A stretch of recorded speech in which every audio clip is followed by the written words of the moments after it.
Chapter वैद्युत आवेश एवं वैद्युत क्षेत्र खत्म हो चुका है।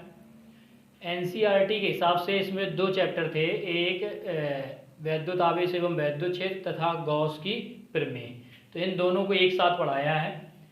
तो इनके फॉर्मूले हैं जो लिखे हैं इस चैप्टर से संबंधित, कुछ भौतिक नियतांक लिखे हैं, यानी कुछ निश्चित मान लिखे हैं जो होते हैं वो लिखे हैं, और फॉर्मूलों को समझ लेते हैं। इसके बाद में फिर एनसीईआरटी के सवाल लगाएंगे। तो देखो इसमें क्या है, इलेक्ट्रॉन पर आवेश क्या होता है पढ़ चुके हैं। यहाँ पर हमने लिख लिया है माइनस के 1.6 गुणे 10⁻⁻19 कूलम। प्रोटॉन पर क्या होता है, इतना ही आवेश होता है, लेकिन किसमें होता है, धनात्मक होता है, इसलिए लिखा है प्लस 1.6 गुणे 10⁻⁻19 कूलम। प्रोटॉन को भी हम लगभग ई से लिख लेंगे, लेकिन आवेश कैसा होगा, धनात्मक होगा उस पर। एल्फा कण पर आवेश क्या है, प्लस 3.2 गुणे 10⁻⁻19 कूलम होता है। इलेक्ट्रॉन का द्रव्यमान क्या होता है, एम ई बराबर 9.1 गुणे 10⁻⁻31। और प्रोटॉन का द्रव्यमान एम पी बराबर 1.67 गुणे 10⁻⁻27। और एल्फा कण का द्रव्यमान होता है 6.6 गुणे 10⁻⁻27 किलोग्राम।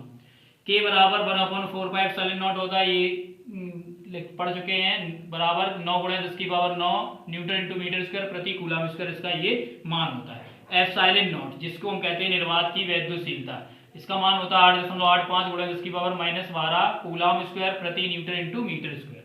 और कैपिटल जी का मान 6.67 गुणे 10⁻11 न्यूटन इंटू मीटर स्क्वायर प्रति किलोग्राम स्क्वायर होता है। ये हम चैप्टर में बता भी चुके हैं और ये आपने फर्स्ट ईयर में भी पढ़ा है। स्मॉल जी बराबर 9.8 मीटर प्रति सेकंड स्क्वायर होता है। तो ये भौतिक नियतांक है, सवालों में ये दिए नहीं जाते हैं मान, कभी कभी दे भी दिए जाते हैं, और नहीं दिए गए तो इनको हमें याद रखना है, और ये मान सवाल में आए तो वहाँ पर हम अपने मन से रख सकते हैं। इसके बाद में इस चैप्टर के फॉर्मूले हैं। पहला फॉर्मूला होता है जो हमने आवेश के क्वांटमीकरण से निकाला था, Q बराबर प्लस माइनस के एन ई। एन क्या है यहाँ पर एन पूर्णांक संख्या को प्रदर्शित करती है। इसके बाद में हमने कूलाम के नियम से निकाला था ये फॉर्मूला, वैद्युत बल का F बराबर 1/4πε0 K इंटू में Q1 Q2 बटे में R स्क्वायर। मात्रा क्या होता है, न्यूटन। K क्या है, माध्यम का परावैद्युतांक होता है। इसके बाद ये निकाला था माध्यम का परावैद्युतांक के बराबर एप्सिलॉन m बटे में एप्सिलॉन नॉट, यानी एप्सिलॉन m क्या है, यहाँ अन्य माध्यम में, किसी माध्यम में, m मतलब मीडियम, माध्यम की ये वैद्युशीलता है, ये निर्वात अथवा वायु की वैद्युशीलता है। इसके बाद में ये F क्या होता है, वायु में वैद्युत बल निकलता है ये, और ये किसी अन्य माध्यम में वैद्युत बल निकलता है यहाँ से। ये इसको हम कहते हैं सापेक्ष वैद्युशीलता, एप्सिलॉन r को कहते हैं सापेक्ष वैद्युशीलता। ये किसके बराबर होता है, परावैद्युतांक के बराबर होता है। ये फॉर्मूला है इसका। इसके बाद में ये फॉर्मूला पढ़ा था हमने, वैद्युत क्षेत्र की तीव्रता किसी फार्मूला निकाला था, तो E बराबर F बटे में Q नॉट, इससे परिभाषा भी लिखी थी। और एक फार्मूला बिंदु आवेश के कारण निकाला था 1/4πε0 Q बटे में R स्क्वायर। अगर माध्यम का परावैद्युतांक चलता है तो यहाँ के हम लिख सकते हैं। इसके बाद में पांचवा, वैद्युत क्षेत्र में आवेशित कण का संतुलन। संतुलन कैसे होता है, वैद्युत बल यदि भार के बराबर है तो वो आवेशित कण कैसा होगा, वैद्युत क्षेत्र में संतुलन की स्थिति में होगा। तो वैद्युत बल का सूत्र क्या निकलता है, यहाँ से निकाला जाए, F बराबर QE निकलेगा। तो यहाँ Q नॉट चला रहे हैं, हमने केवल Q लिया है, तो QE वैद्युत बल की जगह, और भार क्या होता है, mg लिख सकते हैं। अध्यारोपण का सिद्धांत में हमने शॉर्ट में ये लिख दिया, पूरा फॉर्मूला लिखा। F बराबर क्या होता है, F1 plus F2 plus F3 सदिश के रूप में ये इस तरीके से जुड़ते जाते हैं, इनके फिर मान रखते जाते हैं, ऐसी वैद्युत क्षेत्र की तीव्रता में जोड़ते हैं। इसके बाद देखो वैद्युत द्विध्रुव आघूर्ण P बराबर 2L3 कूलम इंटू मीटर, ये इसका फॉर्मूला होता है। अच्छी स्थिति में हमने निकाला था E बराबर 1/4πε0 K 2P बटे में RQ न्यूटन प्रति कूलम। और निरक्षी स्थिति में E बराबर 1/4πε0 K P बटे में RQ। जबकि किसी भी स्थिति में हमने वैद्युत क्षेत्र की तीव्रता का फॉर्मूला निकाला था 1/4πε0 K P बटे में RQ, अंडर रूट में था 1 + 3 cos स्क्वायर थीटा। इसी का झुकाव निकाला तो फाई बराबर tan इनवर्स कोष्टक में tan θ/2, tan थीटा पूरे बटे में 2। इसके बाद ये बलयुग्म आघूर्ण का सूत्र निकाला था हमने यहाँ से, टॉ बराबर PE sin थीटा, एक डेरिवेशन था उससे निकाला था पूरा। और U बराबर ये डेरिवेशन में U और W बराबर PE कोष्टक में cos θ1 माइनस cos θ2, ये सूत्र निकाला। 11वां सूत्र है वैद्युत फ्लक्स फाई E बराबर E vector dot A vector. अगर इसका स्केलर गुणन निकालते वेक्टर हटाते तो EA cos θ हो जाता है। इसका क्षेत्रफल सदिश A वेक्टर बराबर A इंटू में n कैफ, घन कोण डी ओमेगा बराबर डी ए वैक्टर बटे आर स्क्वायर, मात्रक होता है स्टेरेडियन। या इसको हम ऐसे भी लिख सकते हैं, डी ए वैक्टर हटाएंगे तो डी ए कॉस थीटा लिखेंगे बटे आर स्क्वायर। या इस तरीके से एन कैप में भी लिख सकते हैं, इसको डी ए वैक्टर लिख रहे हैं, डी ए के लिए डी ए इंटू में एन कैप इसके आधार पर लिख सकते हैं। गॉस की प्रमेय से फाई बराबर क्यू बटे एप्सिलॉन नॉट होता है। क्यू क्या होता है यहाँ पर क्यू जो है वध्य पृष्ठ या बंद पृष्ठ द्वारा घेरा कुल आवेश या नेट आवेश होता है, ये कुल आवेश। अब इसके बाद अनुप्रयोग में सूत्र निकाला था हमने, अनंत लंबाई के सीधे तार के निकट वैद्युत क्षेत्र की तीव्रता E बराबर 1/2 पाई एप्सिलॉन नॉट इंटू में लैम्डा बटे में आर, ये निकाला था। और इसी के अनुप्रयोग में अगले अनुप्रयोग में निकाला था अनंत विस्तार की आवेशित चादर के निकट वैद्युत क्षेत्र की तीव्रता E बराबर सिग्मा बटे में 2 एप्सिलॉन नॉट। फिर इसके बाद में एक और अनुप्रयोग था, आवेशित चालक प्लेट के निकट वैद्युत क्षेत्र की तीव्रता E बराबर सिग्मा बटे में एप्सिलॉन नॉट। एप्सिलॉन नॉट ये निकला था प्लेटों के बीच, और प्लेटों के बाहर वैद्युत क्षेत्र की तीव्रता 0 निकली थी। इसके बाद आवेशित गोली कोष के कारण वैद्युत क्षेत्र की तीव्रता 3 बिंदु में निकाली थी हमने। एक निकाली थी कोष के बाहर ये दो फार्मूले निकले थे, कोष के पृष्ठ पर ये निकले थे, और कोष के भीतर आवेश 0 था, इसलिए वैद्युत क्षेत्र की तीव्रता 0 निकली थी। तो ये थे फॉर्मूले। अब हम देखते हैं एनसीईआरटी के न्यूमेरिकल। ये पहला न्यूमेरिकल है 1.1। पहला सवाल है एनसीईआरटी का, वायु में एक दूसरे से 30 सेंटीमीटर दूरी पर रखे दो छोटे आवेशित गोलों पर क्रमशः 2 × 10⁻⁷ तथा 3 × 10⁻⁷ आवेश है, उनके बीच बल होगा। यानी कि देखो इसमें क्या कहा है, 2 आवेश दिए गए हैं, छोटे छोटे गोले हैं। ये देखो हम बना लेते हैं, एक गोला ये है और एक ये गोले।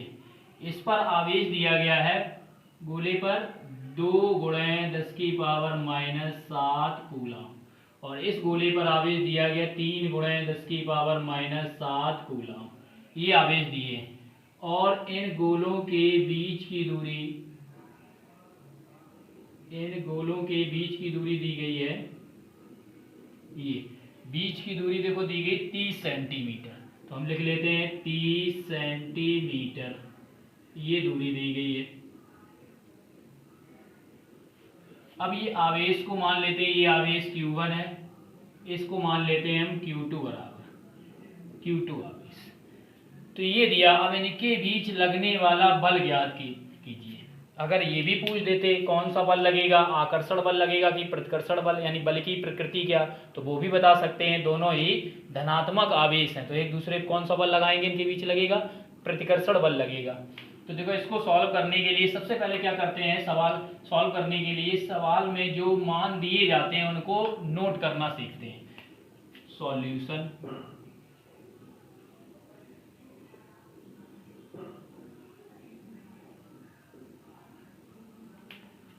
क्या दिया गया, हमें जो दिया गया उसको नोट कर लेते हैं। दिया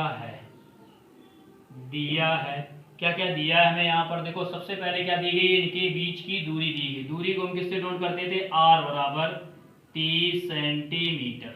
30 सेंटीमीटर दिया। अब इस 30 सेंटीमीटर को हम मीटर में चेंज कर लेते हैं, तो 1 मीटर बराबर 100 सेंटीमीटर होते हैं। तो बताओ 1 सेंटीमीटर बराबर कितना होगा, 1 सेंटीमीटर 100 का भाग लग जाएगा, 1/100 मीटर। इधर भाग लगा देंगे, ये होगा, यानी 100 का हम इसमें भाग लगाएंगे। जब 100 का भाग लगाएंगे तो R बराबर क्या निकलेगा, 100 का भाग लगा दो। 100 का भाग लगाने पर हमें मिलेगा 30/100। ये हमने भाग लगा दिया, ये बन गया मीटर में, मीटर। इसको हल करना चाहे तो एक जीरो से एक जीरो कैंसिल कर सकते हैं, और ये एक जीरो बचा है, यानी 10 का भाग जब इसमें लगाओगे या फिर एक जीरो से हम क्या करते हैं, एक अनुपात दशमलव लगा लेते हैं। तो ये निकल के आएगा R बराबर 0.3 मीटर। ये हमने कैसे लिखा है देखो, इसको बताते हैं। जैसे हमें 3 में 10 का भाग लगाना है, ठीक, तो भाग लगाना है। अब इसमें भाग जाएगा नहीं जाएगा तो क्या करते हैं, दशमलव लगाते हैं। पहले दशमलव तो ये 30 हो जाएगा, दशमलव लगा, एक जीरो बढ़ाई, 10 से भाग लगाओगे 3 बार, ये देखो 0.3 आ गया।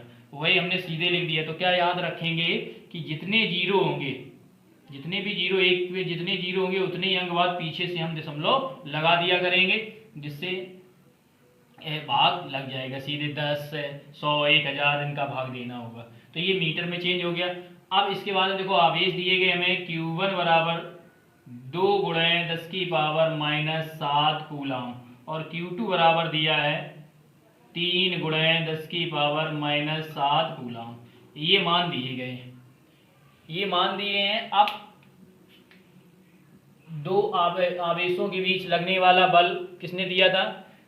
कूलाम ने एक नियम दिया था जिसमें उन्होंने वैद्युत बल का सूत्र भी निकाला था। क्या निकाला था? कूलाम के नियम से, कूलाम के नियम से वैद्युत बल का सूत्र क्या है? F बराबर 1/4 पाई एप्सिलॉन नॉट। यदि माध्यम बताया जाए तो K, नहीं तो ऐसे ही लिख लेंगे, ये हो जाएगा Q1 Q2 बटे में R² न्यूटन। ये फॉर्मूला दिया था।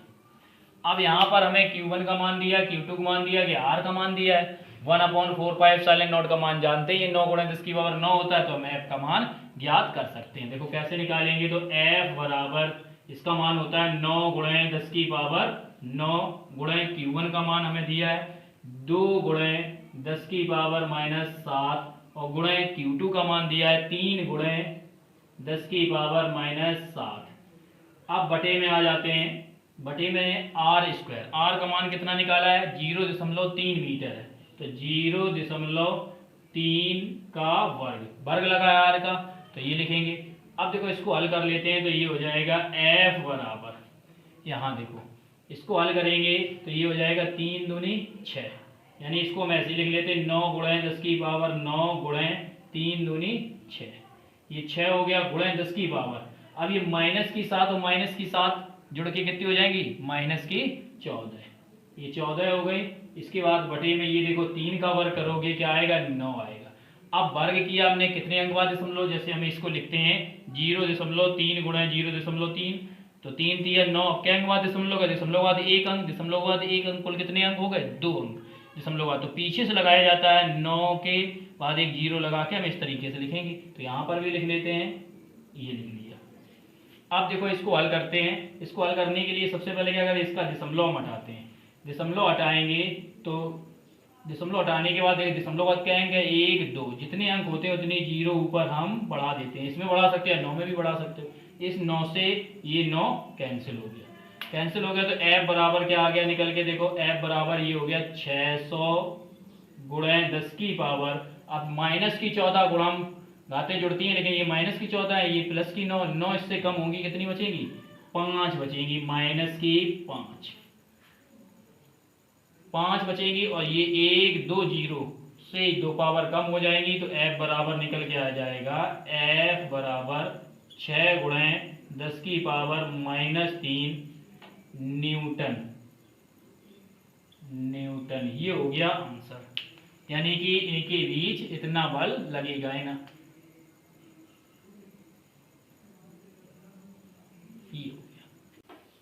ये सवाल है 1.2। दूसरा सवाल, सवाल में दिया है 0.4 माइक्रोकूलाम आवेश के किसी छोटे गोले पर, कोई छोटा गोला है, अन्य छोटे आवेशित गोले के कारण वायु में 0.2 न्यूटन बल लगता है, इतना बल लग रहा है। यदि दूसरे गोले पर 0.8 माइक्रोकूलाम आवेश हो तो नंबर 1 हमें ज्ञात करना है दोनों गोलों के बीच की दूरी, और दूसरा नंबर ज्ञात करना है दूसरे गोले पर, यानी कि इस 0.8 माइक्रोकूलाम के गोले पर पहले गोले के कारण, पहला गोला क्या 0.8 माइक्रोकूलाम है, तो इसके कारण कितना बल लगेगा, ये निकालना है।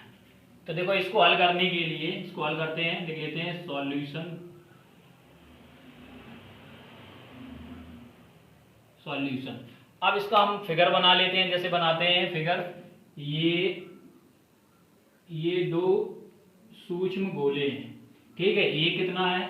एक है 0.4 माइक्रोकूलाम, और दूसरे पर है 0.8 माइक्रोकूलाम। ये गोले हैं, तो इसको नाम हम दे देते हैं, ये 1 है और ये क्या है 2। ये 1 और ये 2, ये नाम दे दिए।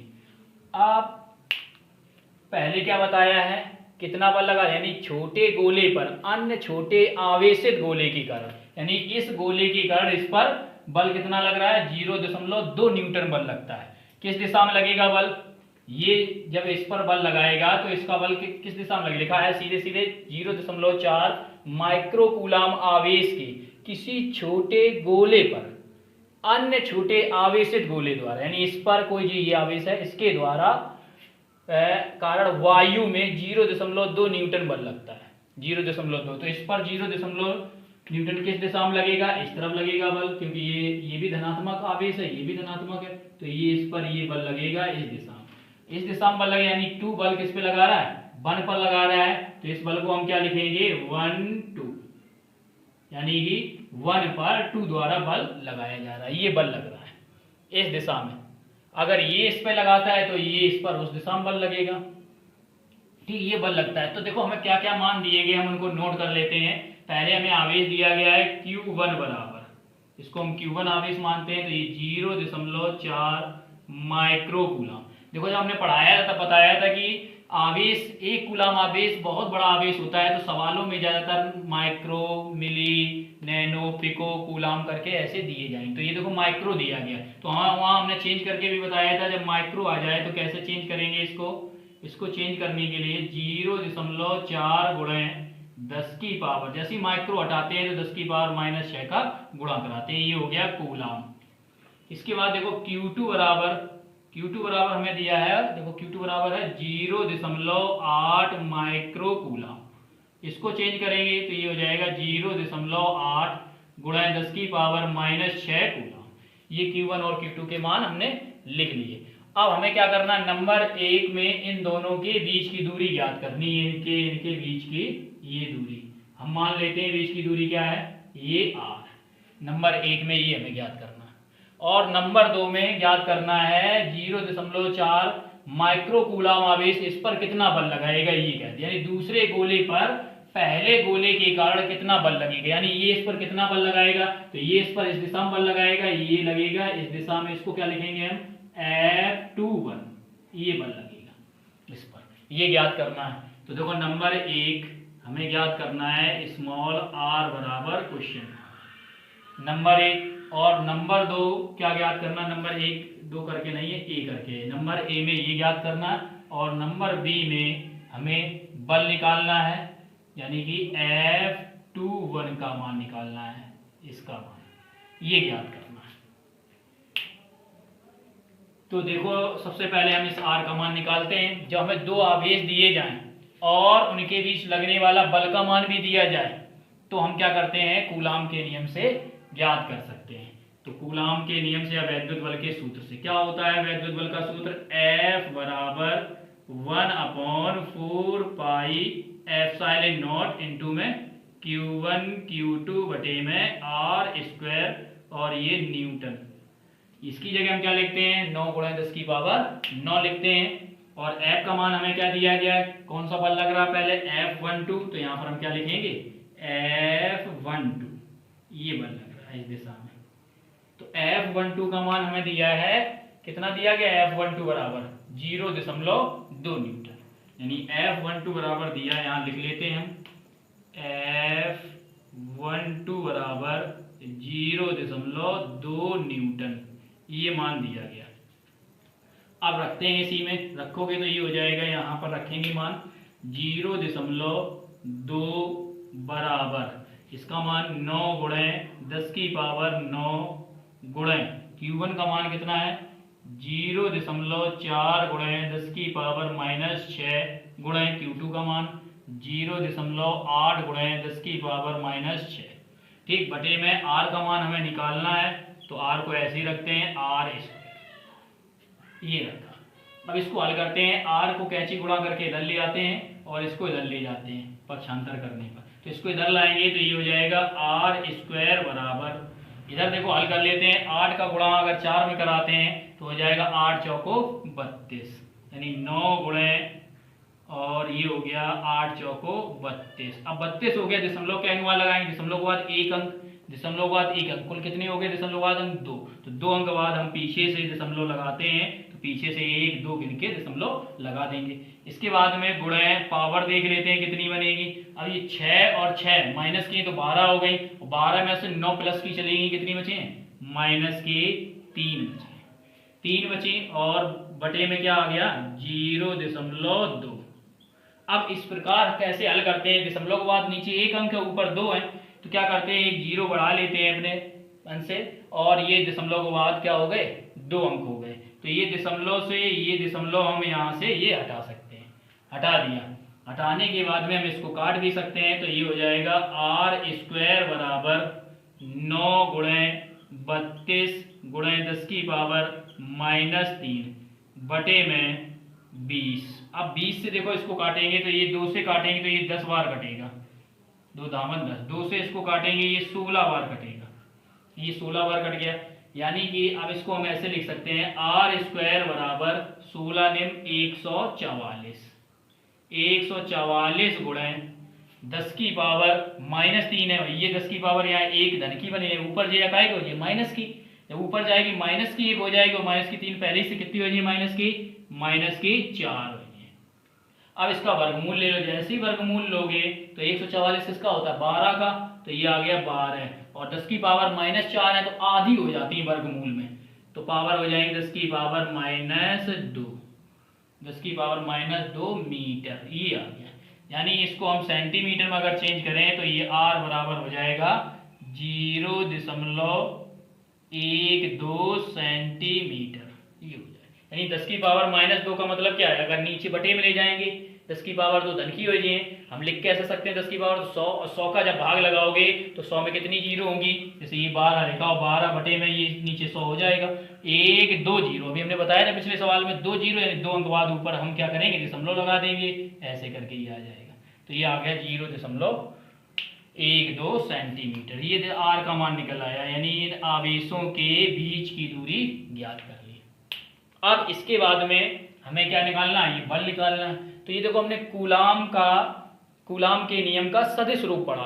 कूलाम के नियम का सदिश रूप जब हमने पढ़ाया था तो उसमें हल किया था, तब निकल के आया था कि ये इस पर जो बल लगते हैं वो क्रिया प्रतिक्रिया के नियम का पालन करते, तो हमने वहां पर ऐसे लिखा था F12 बराबर F21, यानी कि F21 के बराबर होता है, परंतु दिशाएं कैसी होती हैं विपरीत होती हैं, यानी जो बल इस दिशा में लग रहा है वो दिशा इस दिशा में लगी, दोनों बल कैसे होते हैं बराबर होते हैं, परंतु इनकी दिशाएं कैसी होती हैं, इसकी दिशा इस तरफ है, इसकी दिशा इस तरफ, इसलिए माइनस आता है। तो ये क्रिया प्रतिक्रिया के नियम का भी पालन करते थे, न्यूटन के गति विषयक तृतीय नियम क्रिया प्रतिक्रिया के नियम का भी पालन करते थे।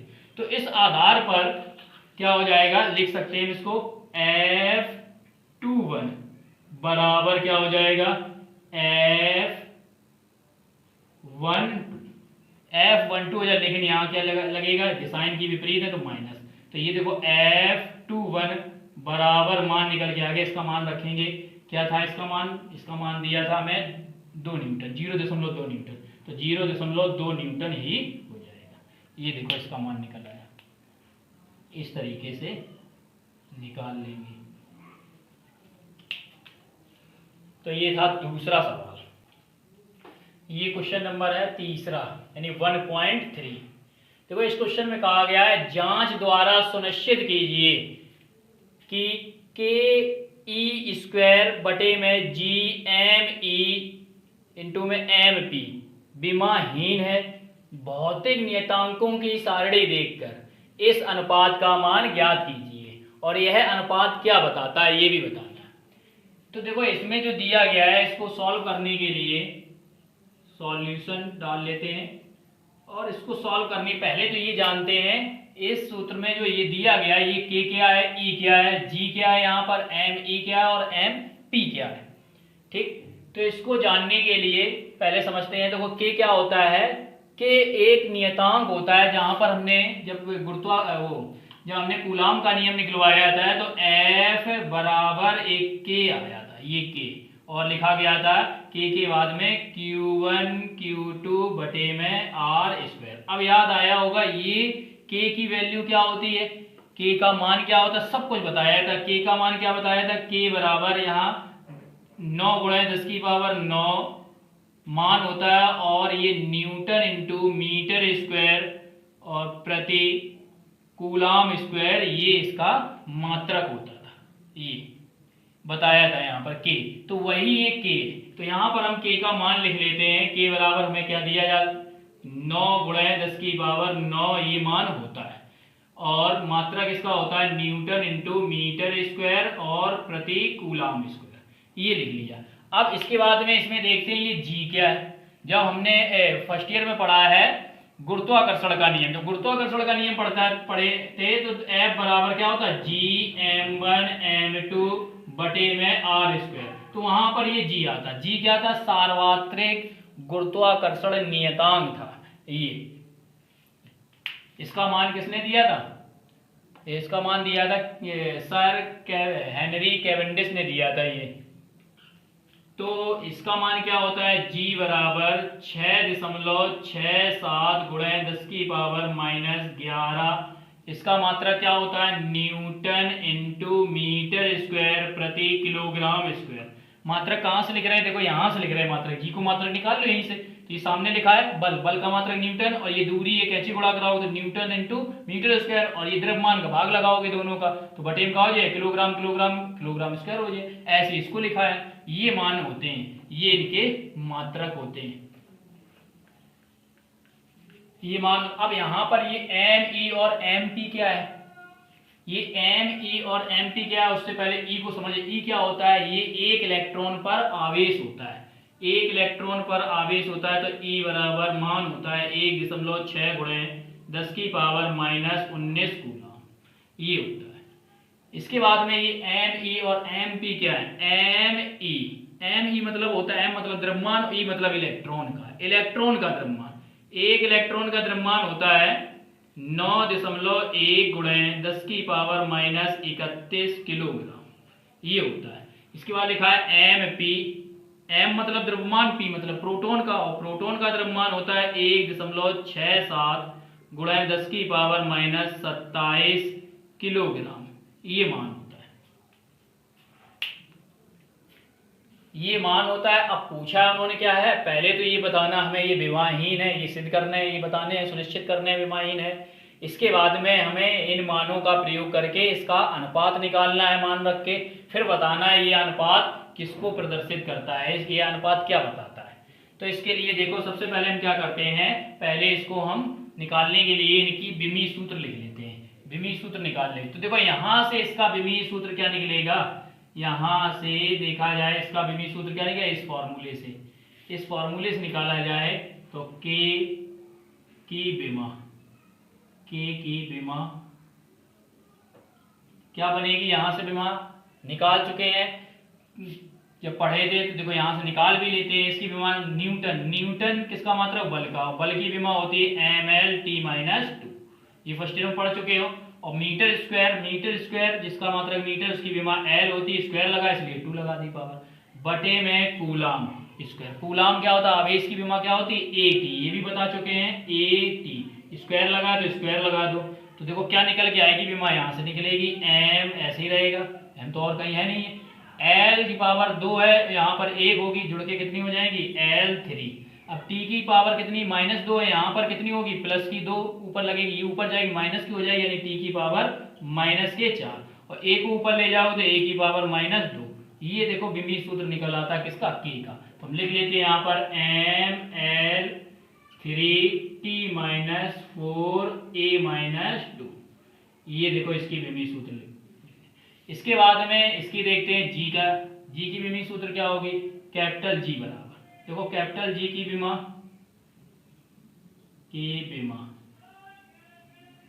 तो इसकी देखो विमा क्या निकलेगी, इसी सूत्र से निकालेंगे। बल की विमा क्या रहेगी, mlt-2, मीटर स्क्वायर लिखा है तो इसकी विमा क्या L2 रहेगी, लेकिन नीचे लिखा किलोग्राम, किलोग्राम किसका मात्रक, द्रव्यमान का, और द्रव्यमान की विमा क्या होती है, द्रव्यमान की विमा होती है m, ठीक, m होती है, स्क्वायर लगाया है तो ये इस पे 2 घातें लग जाएंगी। अब इसको अगर हल करो तो m की घात 2 और ये m की घात 1, ये 2 ऊपर जाएंगी तो माइनस की हो जाएंगी, और माइनस की हो जाएगी तो 1 इससे कम होगी तो -1 बचेगी, यहाँ पर m की पावर -1 और ये L3 हो जाएगी और t की पावर कितनी होंगी -2 होगी। तो ये देखो इसकी विमा निकल आई m-1 L3 t-2। तो यहाँ लिख लेते हैं हम m-1 L3 t-2। ये देखो लिख लिया, ये इसकी विमा निकाल ली। अब यहाँ पर देखते हैं, यहाँ पर इलेक्ट्रॉन, इस इलेक्ट्रॉन की अगर विमा देखी जाए इसकी विमा क्या होगी, तो इसकी विमा तो सीधे सीधे लिख सकते हैं E की विमा, E की विमा मात्रक क्या है इसका, इसका मात्रक है कूलाम, और जिसका कूलाम है उसकी विमा क्या होती है AT। अभी लिखी थी जब इसकी निकाली थी विमा, तो AT। इसके बाद यहाँ देखा जाए द्रव्यमान है, ये इलेक्ट्रॉन का द्रव्यमान है, ये प्रोटॉन का द्रव्यमान है, मात्रक तो किलोग्राम रहेगा। तो इनकी विमा क्या रहेगी, इनकी विमा देखी जाए तो इनकी विमा तो द्रव्यमान की, इनकी विमा m दोनों की रहेगी, लिखने की जरूरत ही नहीं है। अब देखो क्या करते हैं, इसका चेक करते हैं ये विमा क्या निकलती है, इसकी विमाहीन है कि नहीं। तो लिखते हैं Ke² बटे में कैपिटल G MEMP बराबर, इसकी विमा देखो निकालते हैं। तो इसकी विमा निकालने के लिए रखते हैं K की विमा क्या है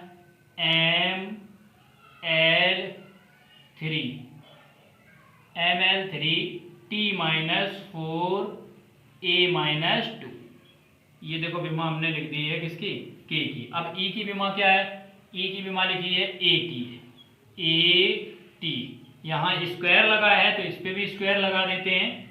इसके बाद में देखो बटे में आते हैं, G की विमा क्या है, G की विमा है M-1 L3 T-2 और इस द्रव्यमान की विमा क्या होगी, ये द्रव्यमान है, दोनों इलेक्ट्रॉन प्रोटॉन के द्रव्यमान है, तो इनकी विमा हो जाएगी M, इसकी भी विमा और प्रोटॉन के द्रव्यमान की भी विमा M होगी। अब इसको देखो हल करते हैं, जब इसको हल करोगे तो देखो इसका विमीय सूत्र क्या निकलेगा। अब देखो यहाँ देखते हैं M, पहले M को देख लेते हैं, M यहाँ कहीं है नहीं, M है ये है। अब देखो यहाँ पर M, ये M और ये M कितनी घात हो जाएगी, दो घातें हो जाएंगी, लेकिन एक क्या है यहाँ माइनस की एक है, तो माइनस से एक कम हो जाएगी तो एक बचेगी घात, एक M बचेगी, M को ऊपर ले जाओगे तो एक घात इसकी पहले ही से और एक ये माइनस की इसकी होगी। समझे, या फिर ऐसे समझ लो, ये M से एक M कैंसिल और इस M से ये M कैंसिल, क्योंकि -1 है, तो ये M की पावर क्या बचेगी 0, या फिर एक में से एक घटाओगे तो 0 बचेगी। अब देखो यहाँ देखते हैं L की देखते हैं, तो L की पावर कितनी है 3 है, और L देखो L की पावर ये 3 है, तो ये 3 ऊपर जाएंगी तो क्या हो जाए 3 - 3। इसके बाद T की देखते हैं, T की पावर कितनी है -4।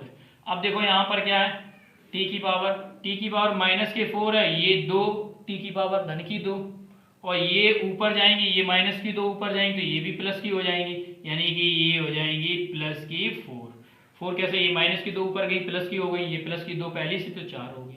इसके बाद में अब देखो A की देखते हैं, A लिखा है -2 है, यहाँ से A की पावर कितनी बनेगी +2, यानी कि -2 और +2 गुणा मात्रा जुड़ती तो लिखेंगे। अब देखो कुछ नहीं बचा तो ये देखो निकल गया। अब देखो ये सब क्या होगा, एक में से घटेगा 0, 3 में से 3 0, 4 में से 4 गया 0 के कट जाएंगे, ये सब 0 हो गया, यानी ये निकल के आ गया M की पावर 0, L की पावर 0, T की पावर 0, A की पावर 0, यानी किसी की भी घात नहीं है। और जिसकी घातें नहीं होती विमाएं क्या होती हैं, वे घातें होती हैं जो उनके मूल मात्रकों की सहायता से लगाई जाती। तो इस पे कोई घातें नहीं लगी तो अतः ये क्या हो गया, अतः लिखेंगे अतः Ke² बटे में GMEMP की कोई विमा नहीं है, कोई विमा नहीं है, इसलिए यह विमाहीन है।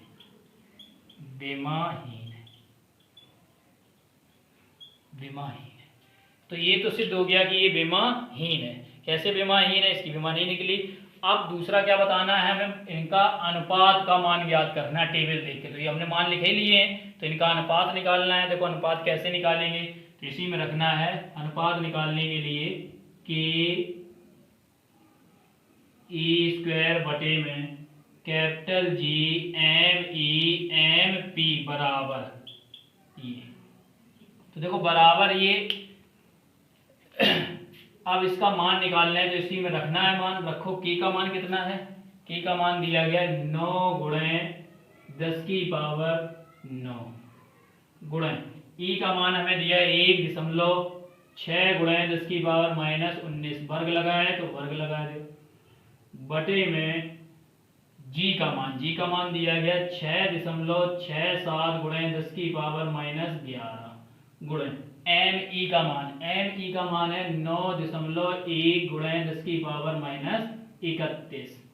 इसके बाद में देखो एम पी का मान दिया है 1.67 गुणे 10 की पावर -27। ये देखो मान ये दिया। अब इनको हम हल कर लेते हैं। जब हल करेंगे तो मान क्या निकल के आएगा हल करने पर। अब हल कर लेंगे, अभी आप लोगों को हल करना है इसका। देखो हल करने पर इसका आंसर निकल के आएगा, जो हम लिख देते हैं सीधे। आप लोगों को हल करना है ये 2.29 गुणे 10 की पावर 39। ये इतना निकलेगा, ये निकल के आया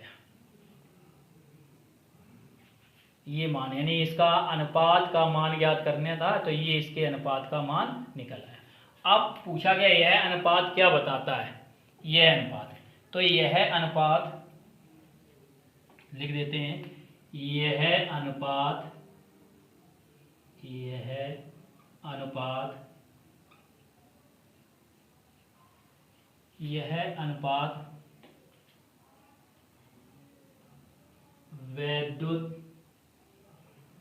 वैद्युत बल तथा गुरुत्वाकर्षण या गुरुत्वीय बल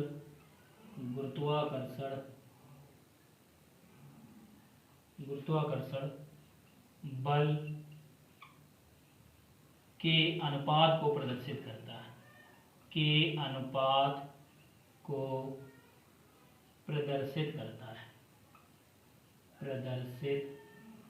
है, करता है। और यह हमें क्या बताता है, तो लिखते हैं यह अनुपात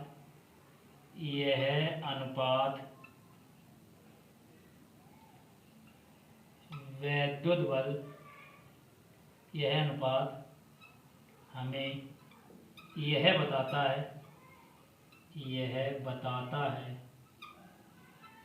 कि वैद्युत बल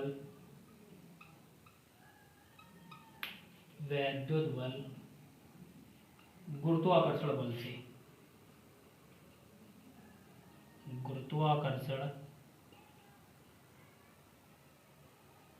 बल से शक्तिशाली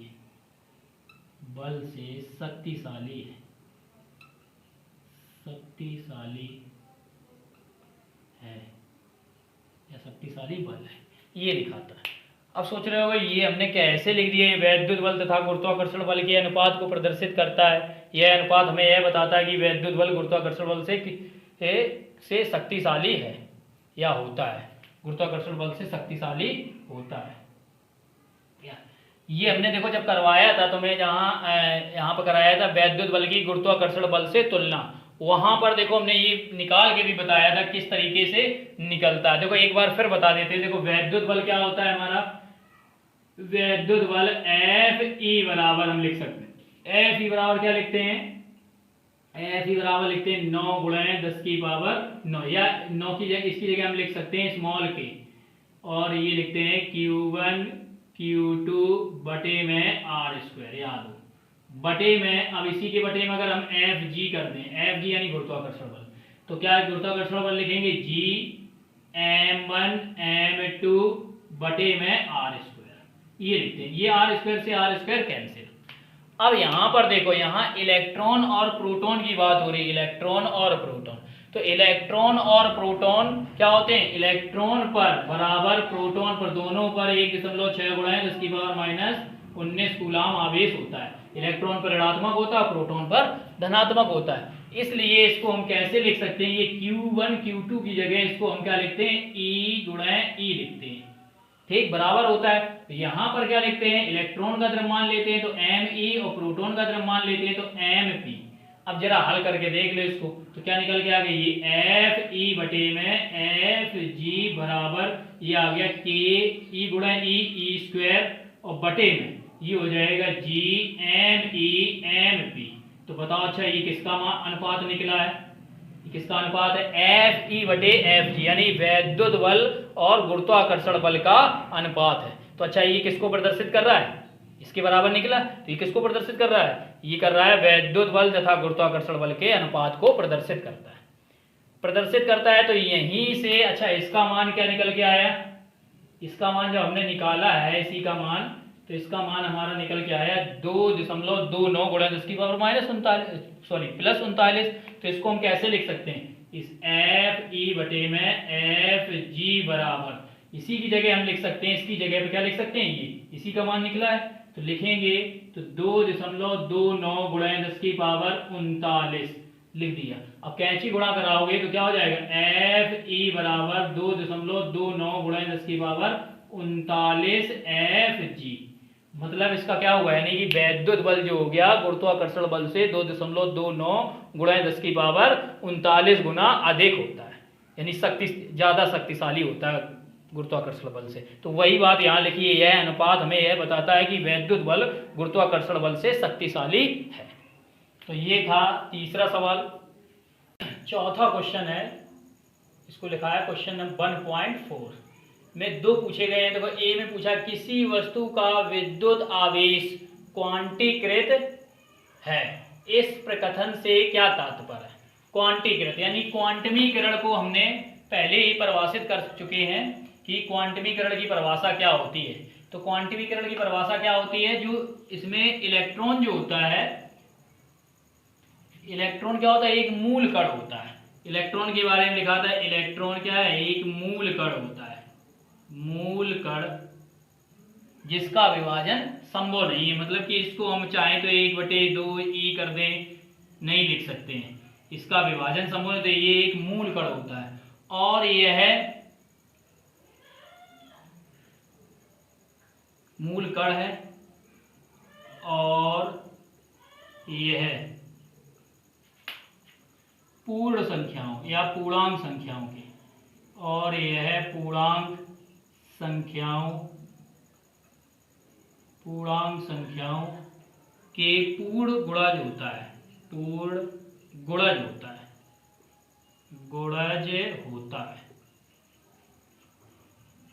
होता है। अर्थात हम समझ चुके हैं पहले ही से इसकी जब परिभाषा लिखी थी, जैसे एक पदार्थ है और ये बी पदार्थ है, इसमें इलेक्ट्रॉनों की संख्या 20 है तो प्रोटॉनों की संख्या भी 20 होगी, क्योंकि इलेक्ट्रॉन पे माइनस होते हैं, प्रोटॉन पर प्लस, तभी ये कैसी होगी वस्तु, ये उदासीन होगी, यहाँ पर उदासीन होगी। ठीक ऐसी मान लेते हैं, इस पे इलेक्ट्रॉनों की संख्या 30 है और प्रोटॉनों की संख्या 30 है। ठीक, तो ये भी कैसी होगी, उदासीन होगी, क्योंकि इलेक्ट्रॉन प्रोटॉन बराबर है, ये भी अभी क्या होगी, उदासीन होगी।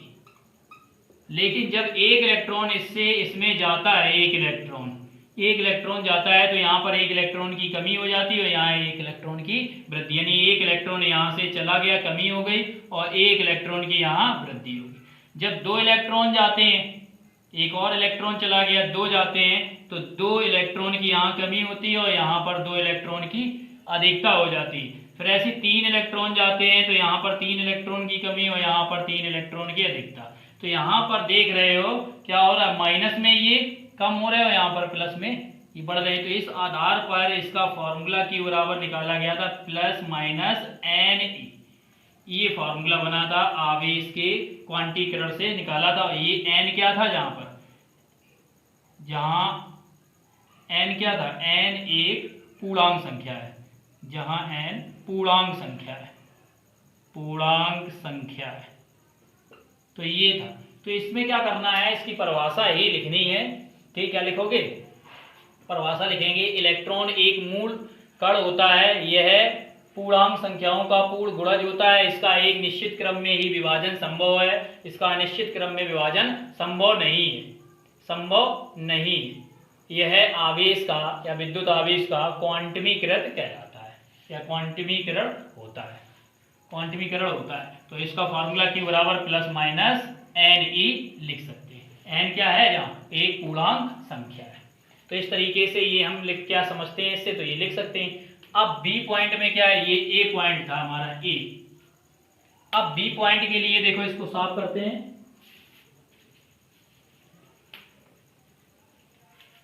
बी पॉइंट को समझने के लिए बी में लिखा है स्थूल अथवा बड़े पैमाने पर।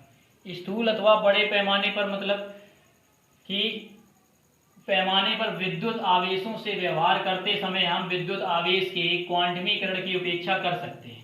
बिल्कुल कर सकते हैं उपेक्षा, इसलिए कर सकते हैं क्योंकि आवेश जो है, आवेश का सूक्ष्म मान लिया जाता है। सूक्ष्म मान लिया जाता है, कैसे सूक्ष्म मान लिया जाता है? जैसे उदाहरण के लिए हम समझ सकते हैं, जैसे ये जब 10 की पावर माइनस 13 मूल आवेश है 1 माइक्रोकूलम, ये तो बहुत सूक्ष्म आवेश है, सूक्ष्म आवेश है, जिसमें मूल आवेश कितना 10 की पावर 13 मूल आवेश है। तो बड़े पैमाने पर क्या मूल आवेश, बड़े पैमाने पे बहुत अधिक मूल आवेश होगा, इसलिए इसे हम क्या कर सकते हैं, बड़े पैमाने पर या बड़े या स्थूल पैमाने पर हम विद्युत आवेश के व्यवहार की क्या कर सकते हैं, उपेक्षा कर सकते हैं। तो यहाँ पर लिख देंगे, लिखेंगे स्थूल अथवा बड़े पैमाने पर विद्युत आवेशों के व्यवहार के आधार पर विद्युत आवेश के क्वांटमीकरण की हम उपेक्षा कर सकते हैं। क्योंकि उदाहरण के लिए 1 माइक्रोकूलम में लगभग 10 की पावर 13 मूल आवेश होते हैं, 10 की पावर 13 मूल आवेश होते हैं, मूल आवेश होते हैं। ऐसी अवस्था में अगर देखा जाए, ऐसी अवस्था में आवेश को सतत मानकर व्यवहार किया जा सकता है, सतत आवेश मानकर ही व्यवहार कर सकते हैं। तो ये दूसरा पॉइंट था, तो लिख लेंगे इसको, ठीक। इसके बाद में अब आते हैं क्वेश्चन नंबर 1.5 में। 1.5 में लिखा है, जब कांच की छड़ को रेशम के टुकड़े से रगड़ते हैं तो दोनों पर आवेश आ जाता है। इस प्रकार की परिघटना का वस्तुओं के अन्य युग्मों में भी प्रेक्षण किया जाता है। स्पष्ट कीजिए यह प्रेक्षण संरक्षण के नियम पर, आवेश संरक्षण के नियम पर किस प्रकार सामंजस्य रखता है। मतलब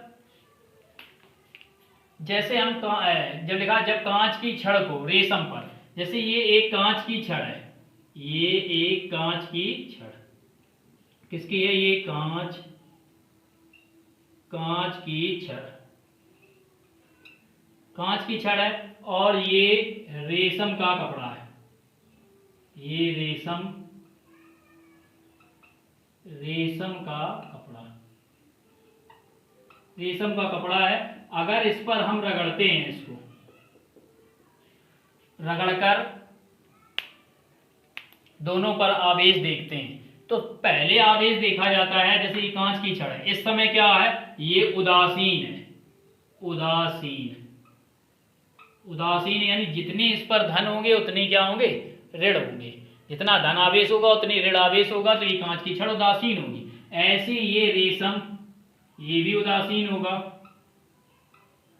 ये भी उदासीन हो, क्योंकि इस पर भी जितने धन है उतने ही ऋण होंगे। जब इनको आपस में हम क्या करते हैं, इनको आपस में रगड़ने पर जैसे ही रगड़ते हैं तो हम देखते हैं कि कांच की छड़ और रेशम को रगड़ने, तो कांच की छड़ पर जैसे धन आवेश आया, इस पर धन आवेश आ गया रगड़ने के बाद देखते हैं ये कांच की छड़ और ये रेशम का कपड़ा,